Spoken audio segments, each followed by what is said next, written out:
Hey everybody, let's take a look at these new cards, the flavor text and the art. Let's start with the Ceaseless Sentry here. So I'll stand watch into eternity, for mine is a duty beyond life and beyond death. Okay, so floating architecture, this is the Shadow Isles. Appearance, this is definitely a Freljordian. Also some ghost birds. Uh, is this actually the Avarosan? Pa, pa, pa. Go to that's foundations.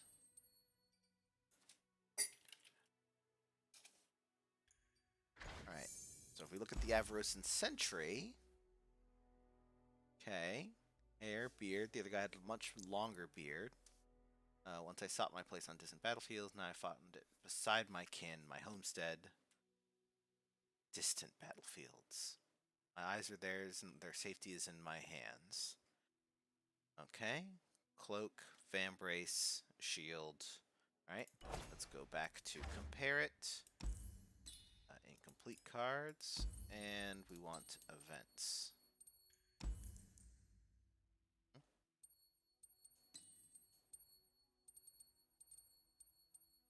Events. All cards. Oh, Avarosan. There we go. Okay, so yeah, Vambrace. Okay, and necklace. So this is the same guy. He has grown older and he has died. But he's in the Shadow Isles.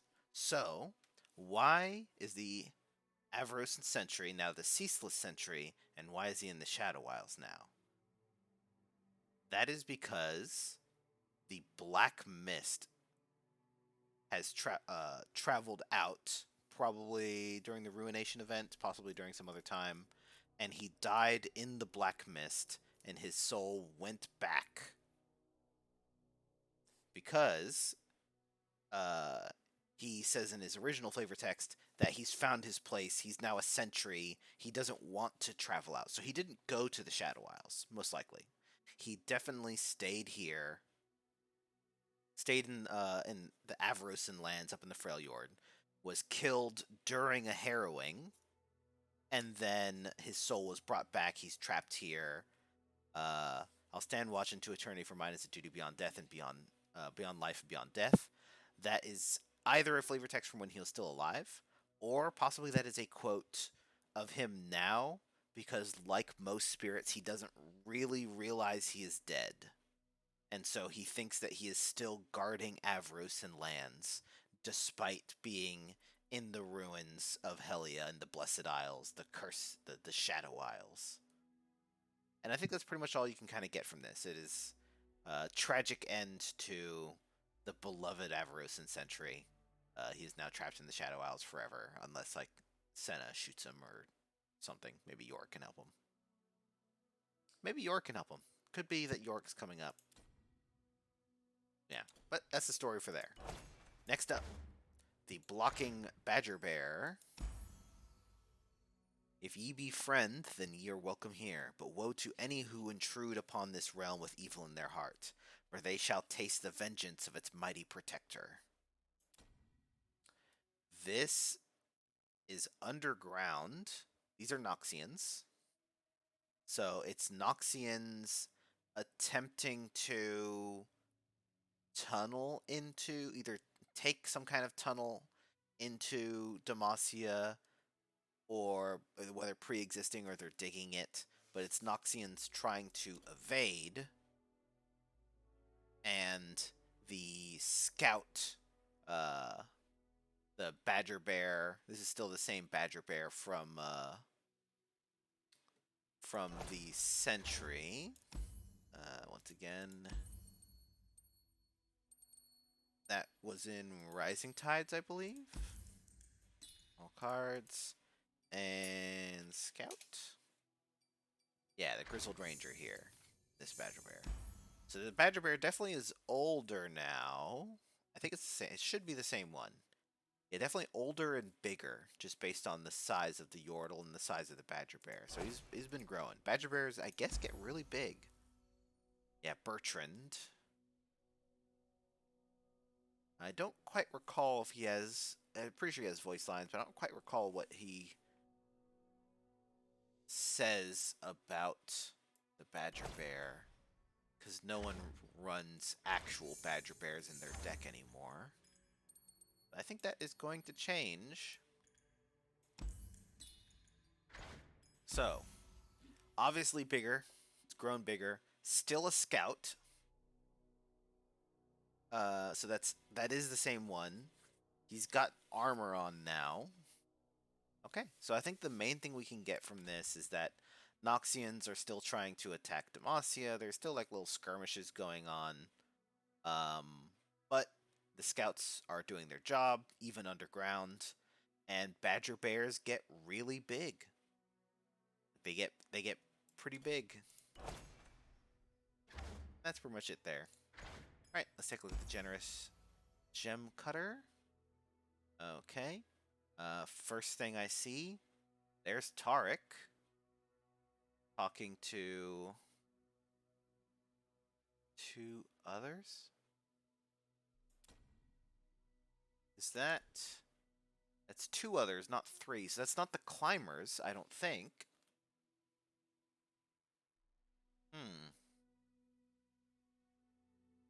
The kind of cape there makes me think of Zaya, but I don't think that's Zaya and Rakan, because those pauldrons... I don't think that's Rakan.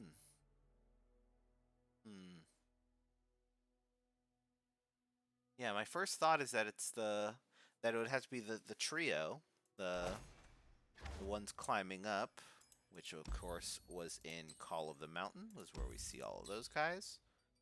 And you see them all over the place. Yeah. Her, him, them. Uh-huh. But yeah, those pauldrons don't match any of them. Yeah. Okay. Interesting. If I look over, scroll farther down to... Where are they? Dargon, please. Yeah, Mountain Sojourners. Yeah, I don't think it's the Sojourners, right? That's what, a 3-drop, right? It's only 2. It's Tark talking to them. Huh. Yeah, the shape of those pauldrons. Very interesting. Not sure who that is there, but let's go back over to the actual generous gem crafter. Eyes kind, but expression hidden behind a veil. She offers crystal prayer beads to those making ready to begin their pilgrimage. She asks nothing from them in return, for the price will be paid on the mountain. Okay. So yeah, like we saw in the other ones, this is just someone putting together these gems. Are the gems inherently magical? Is definitely a question. I don't think so. They're kind of like protective. They're kind of like a lucky charm, I think. Yeah, Mentor of the Stones. Well, no, I guess yeah. There's something magical going on there. Like there's something there. You can also see it on, I think, like a 5-drop around here somewhere. Is it a 5-drop? Or is that big crystal guy? Shards. There's shards of the mountain. Just gems. Anything about gems? You don't need to see to believe, just have a little faith. Yeah. So they're not they're not like hex stones. They're not actually imbued with magic. But there is something to the faith to the fact that there's shards of the mountain. Yeah, it's very Targonian stuff, I think. Okay. Then Tark himself.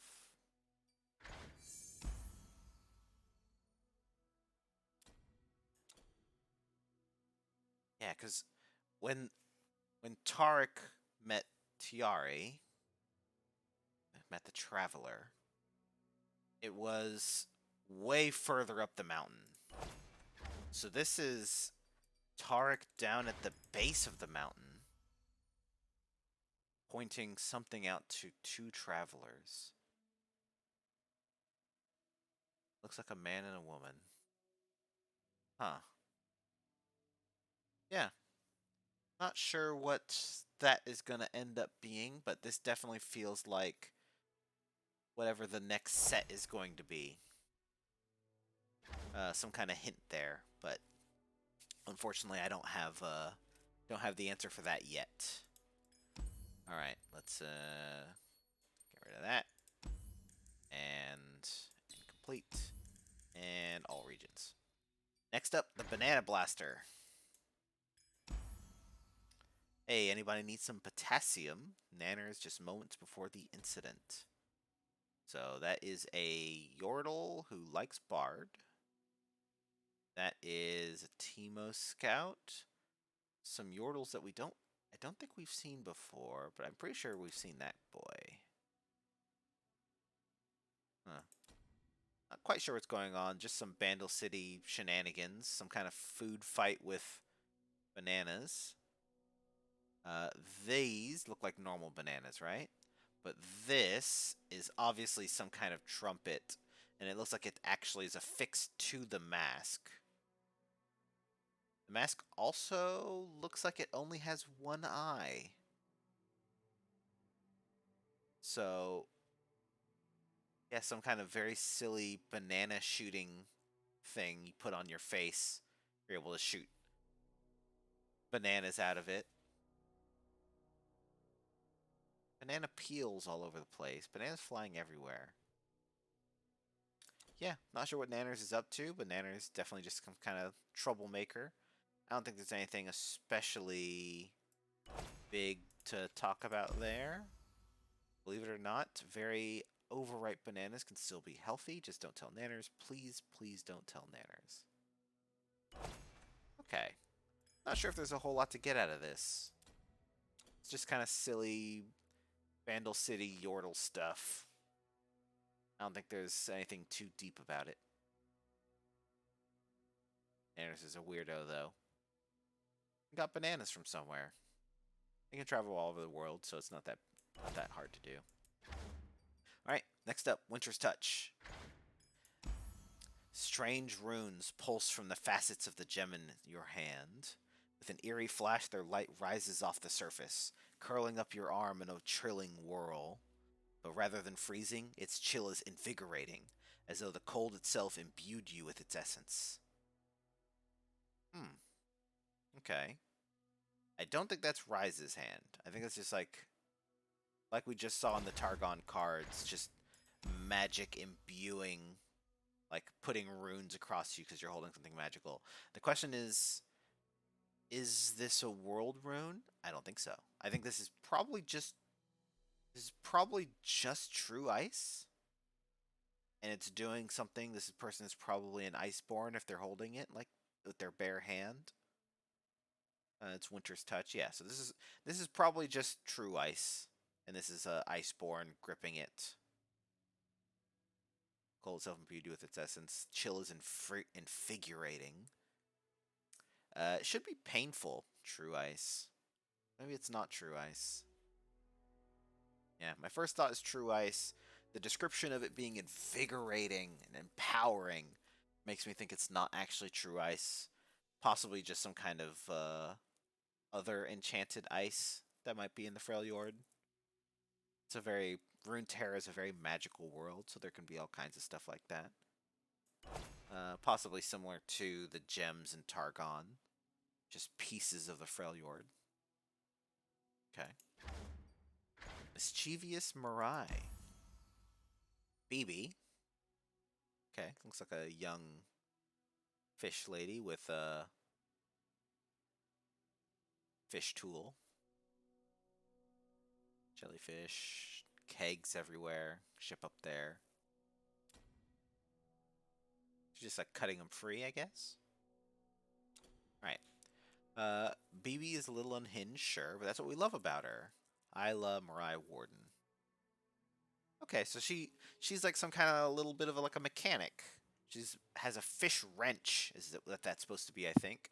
She has a little toolkit here. That's cute. Scavenged, probably, based on like the wood and the appearance. Got the rope there. Wearing clothes. Do the other ones wear clothes? What set was Nami? That was Empires of the Ascended, I think.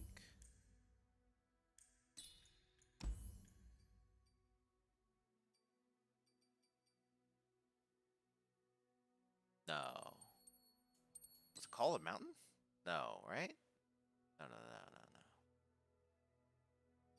Oh, it was Beyond the Bandlewood, right? Because came out and was okay. So we look at yeah, okay. So that's an interesting thing. If we look at these guys, they're not really wearing clothes, right? Like they have kind of like texturing and some stuff there. They might wear some jewelry, but they are not actually wearing clothes.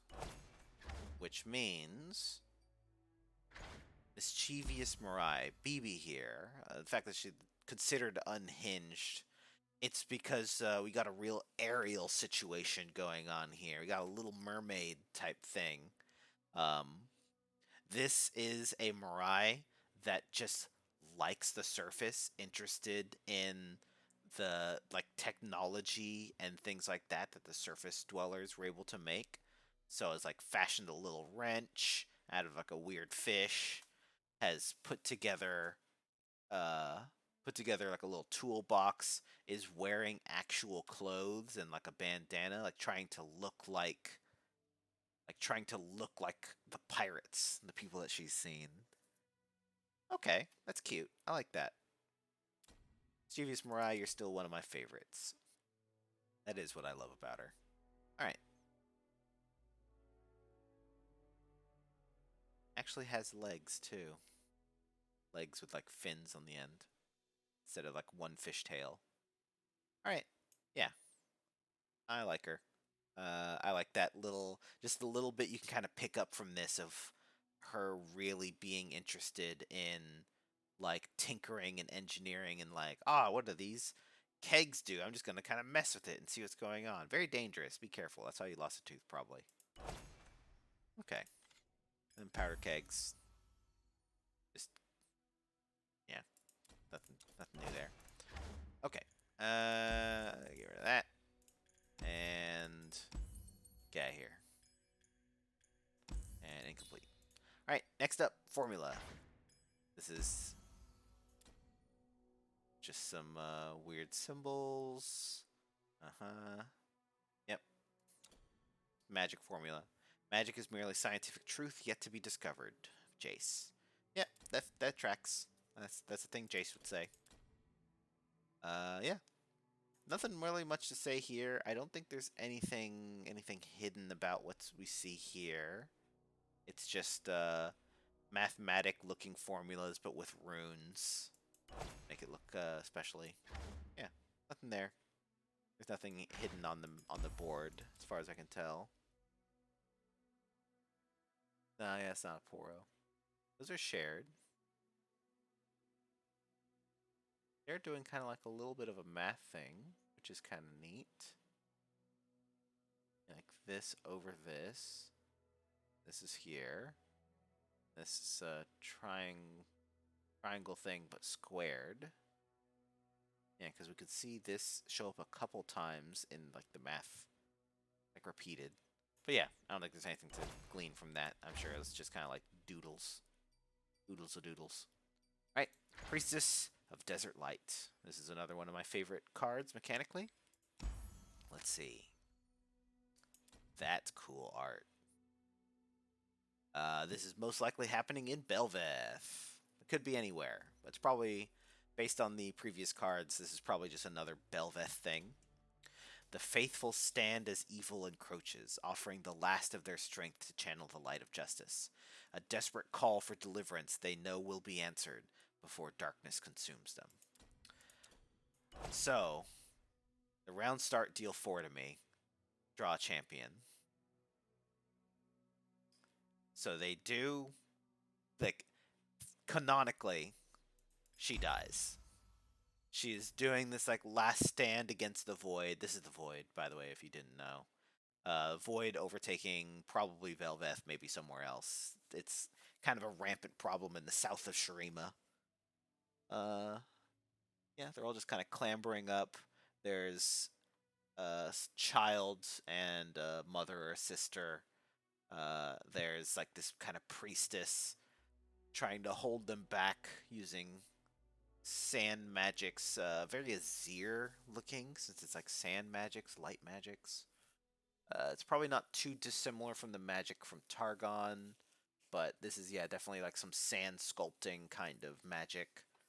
I think some faith is probably involved once again, but this is probably just being an actual mage. I don't think it's like a cleric thing.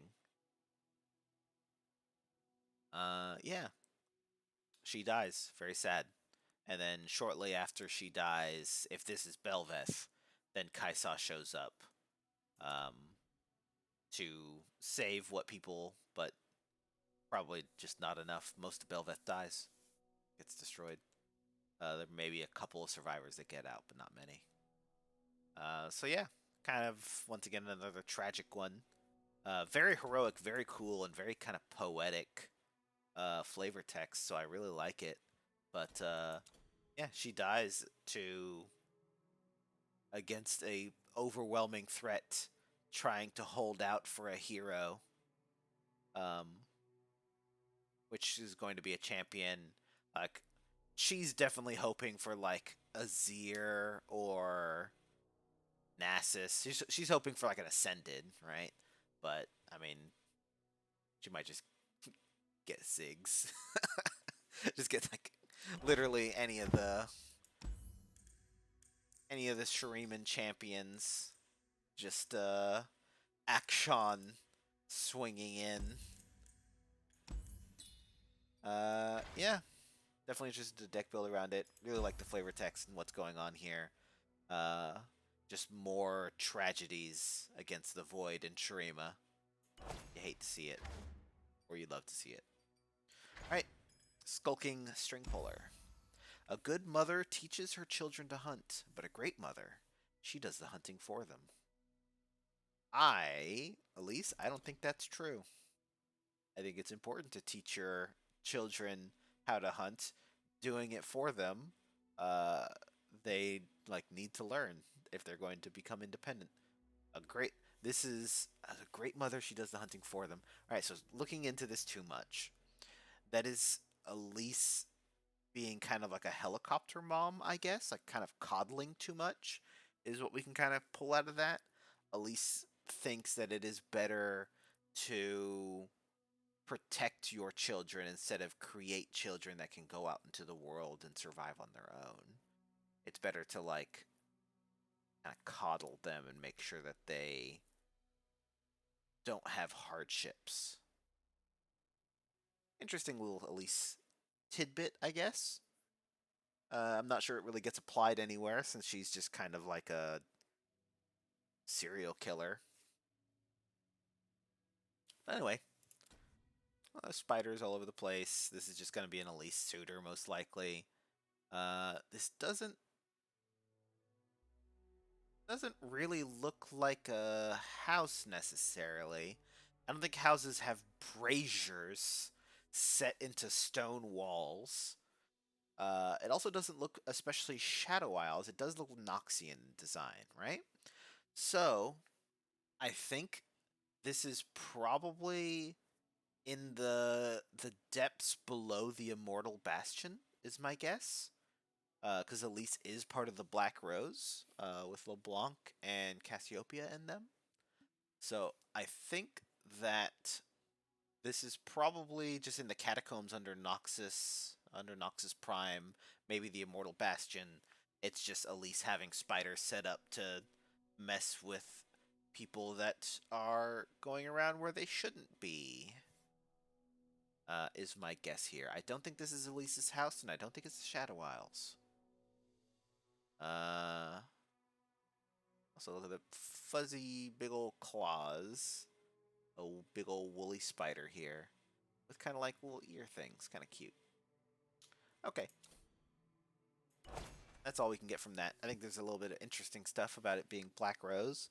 If you wanted to look really into it and say that these cards are hinting at what the next expansion is going to be, we might be getting a Noxian Black Rose champion like Cassiopeia or Talon. Serene Sky Singer. Here we go.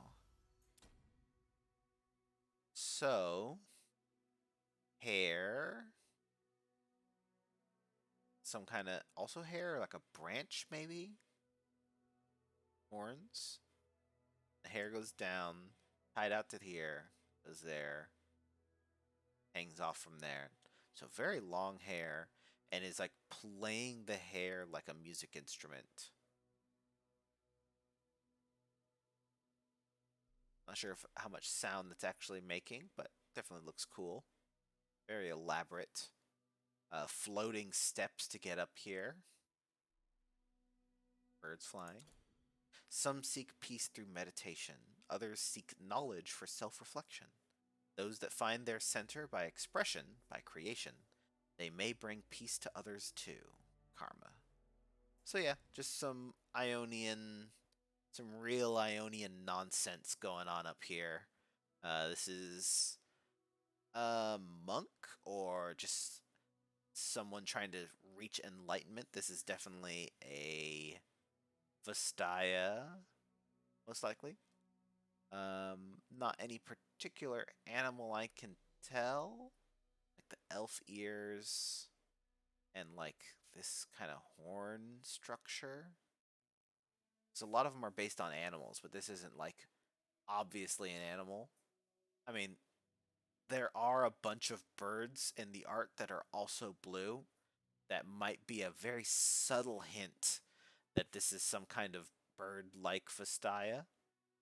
And if you think about bird-like Vastayas, it might be that the next set we're getting Zion Rakan, maybe.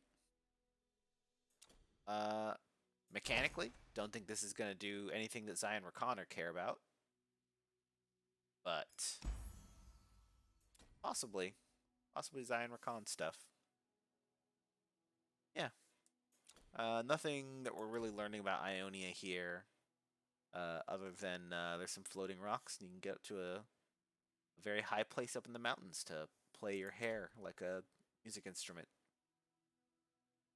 Personally, I like to think that this person is dragging their bow across their hair, and it's just not making noise. It's just kind of like no real sound coming out of it. But, you know, you don't need that for meditation. This isn't a music. Isn't necessarily a musician. This is a person seeking those that find their center by expression may bring peace to others too. Okay, Karma is implying that there is music coming out of this whole get up. All right, yeah. And Rakan at the very least is kind of music themed, so maybe might be Rakan stuff coming up. But yeah, there you go. That is all of the new cards and what you can get from lore from them. Definitely favorites are Priestess of Light, Mischievous Mirai. Very flavorful. This one tells like a real story, both mechanically and in the art. Cecil Sentry is a tragic end to another character. And Blocking Badger Bear got big, both in art and stats. So, yeah. Thank you guys for joining.